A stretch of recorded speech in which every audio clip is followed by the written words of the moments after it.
साथियों जय हिंद नमस्कार। बात करेंगे एसएससी भर्ती 2024 के बारे में। तो आप लोग बताएं कि एसएससी भर्ती 2023 और 24 के फिजिकल चालू है और फिजिकल में बहुत सारे बच्चे फेल हो रहे हैं। तो फिजिकल के बाद से तो आपका तुरंत से तो डॉक्यूमेंट वेरिफिकेशन करवाया जाएगा। तो डॉक्यूमेंट वेरिफिकेशन में आपके साथ साथ तो कौन कौन से डॉक्यूमेंट चेक किए जाएंगे। अगर आप लोग अभी से तो ये सभी डॉक्यूमेंट सेट करके नहीं रखोगे तो आपको डॉक्यूमेंट वेरिफिकेशन के समय भी साथ तो बहुत सारे बच्चों को फेल किया जाता है। तो कौन कौन से डॉक्यूमेंट आपको मतलब कि वहाँ पे चेक किए जाएंगे। क्रूशियल डेट क्या रहेगी, मतलब कि आपका जो कास्ट सर्टिफिकेट है, अदर जो सर्टिफिकेट आप लोग लगाए हो उसमें डेट कब से कब तक मतलब कि होगी, कितना पुराना आपका मतलब कि मान्य होगा। तो ये सभी जानकारी आपको इस वीडियो में मिलने वाली। तो प्लीज़ तो वीडियो को लाइक कर देना और चैनल पर अगर आप लोग नए हो चैनल को सब्सक्राइब कर लेना, जिससे आपको एसएससी जीडी भर्ती जुड़ी हर एक अपडेट आप तक पहुँचती रहे। तो आप लोग पता है कि अभी तक जितने भी फिजिकल से तो यहाँ पे जितने दिन का फिजिकल हुआ है तो वहाँ पे सतो फेल होने का रेशियो ज़्यादा था, क्योंकि बच्चे जो हैं फिजिकल में फेल बहुत सारे हो रहे हैं।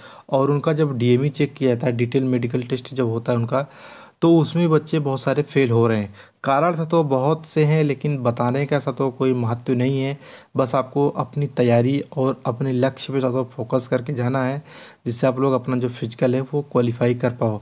तो हम लोग बात करते हैं जो ऑफिशियल था, तो जो नोटिफिकेशन जब आपका नोटिफिकेशन आया था उसमें जो चीज़ बताई गई थी आपके क्रूशियल डेट और डीबी के समय आपके साथ क्या क्या चेक। अगर आप लोग एसएससी भर्ती 2024 और 25 की तैयारी करना चाहते हैं तो आपके बुक से करूँगा। ये बुक है चक्षु पब्लिकेशन की।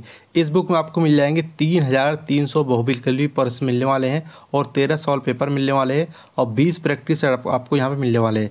और इस बुक की खास बात ये है कि जो एसएससी जीडी का ऑफिशियल पाठ्यक्रम है उस हिसाब का आपको यहाँ पे क्वेश्चन मिल जाएंगे, उसी हिसाब से इसका पाठ्यक्रम जो है वो बनाया गया है।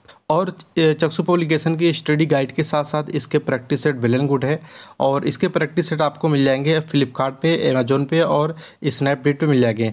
हमारे वीडियो के नीचे डिस्क्रिप्शन में इसका लिंक दिया गया है, वहाँ से आप लोग जाके बाई कर सकते हो। की जाएंगी वो सभी चीज़ें नोटिस में दी गई हैं, बस आपको समझने की ज़रूरत है। जब आपका एप्लीकेशन फॉर्म आया था उस समय एक नोटिस भी जारी हुई थी। तो ये नोटिस आपके वैकेंसी में जो जो चीज़ होनी है वो एक एक स्टेप बाय स्टेप इस नोटिस में बताया गया था, लेकिन आप लोग नोटिस को पूरा सही तरीके से पढ़ते नहीं हो और फॉर्म को अप्लाई कर देते हो। तो इस नोटिस में आपको बताया गया था कि आपके डॉक्यूमेंट कौन कौन से लगेंगे और जो क्रूशियल डेट रहेगी डॉक्यूमेंट्स की वो आपकी कितनी रहने वाली है। टोटल इसमें पोस्ट थी 26,146 पोस्ट की ये वैकेंसी आपकी नोटिफिकेशन निकला था। तो देखिए डॉक्यूमेंट वेरिफिकेशन के समय बात कर लेते हैं सबसे पहले कि आपके साथ आप मतलब कि कौन कौन से डॉक्यूमेंट चेक किए जाएंगे। तो सबसे पहले आपके पास एक आधार कार्ड होना चाहिए, ठीक है। आधार कार्ड के बाद आपके पास आपकी मार्कशीट होनी चाहिए, 10वीं और 12वीं की मार्कशीट। मार्कशीट में आधार कार्ड में आपका नाम जो है वो सेम होना चाहिए। और उसके बाद से तो आपका कास्ट सर्टिफिकेट होना चाहिए।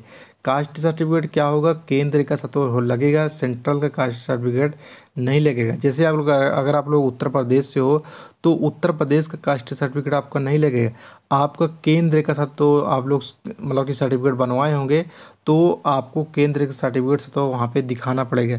तो ये ज़रूरी डॉक्यूमेंट्स आपके पास होने चाहिए।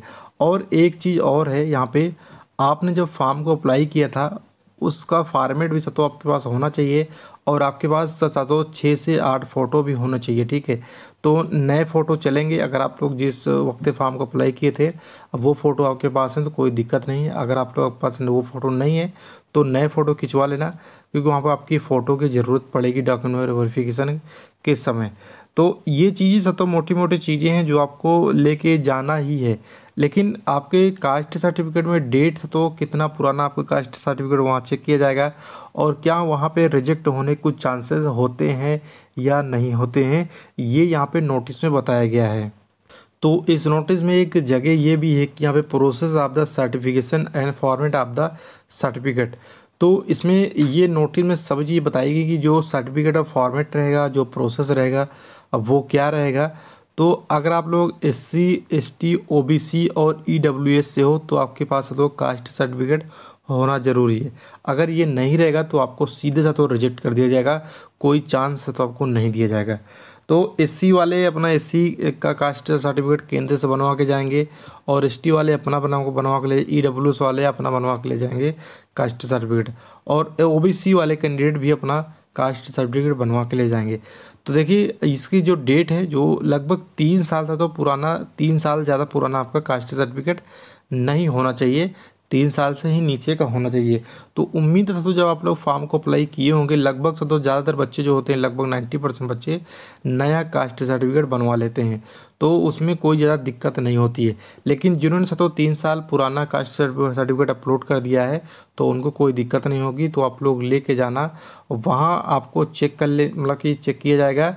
तो अगर आपको दिक्कत है, नहीं बन रहा है, नया नहीं बन पाया था आपका कास्ट सर्टिफिकेट, तो आप लोग तो एक हलफनामा तहसील से जाके बनवा लेना कि उस समय मैं कास्ट सर्टिफिकेट बनवा रहा था, लेकिन कुछ वजह से समय कम होने की वजह से मेरा कास्ट सर्टिफिकेट नहीं बन पाया था। और उस हलफनामे को तो आपको लेके जाना है, उसमें डीएम साहब की मोहर वगैरह मरवा के लेके चले जाना, वहाँ पे आपको दिखा देना है, तो आपको रिजेक्ट नहीं किया जाएगा। तो ये पूरा प्रोसेस है, तो आपको ध्यानपूर्वक सभी डॉक्यूमेंट्स है तो जिनका फिजिकल हो गया है, जो फिजिकल में पास हो गए हैं, और उनका मेडिकल होगा, मेडिकल के बाद डॉक्यूमेंट वेरिफिकेशन होगा। तो डॉक्यूमेंट सबसे पहले आप लोग तैयार करके रख लीजिए, ठीक है। तो और भी ऐसी वीडियो की जानकारी के लिए चैनल को सब्सक्राइब कर लेना। मिलते हैं नेक्स्ट वीडियो में, तो जय हिंद, वंदे मातरम।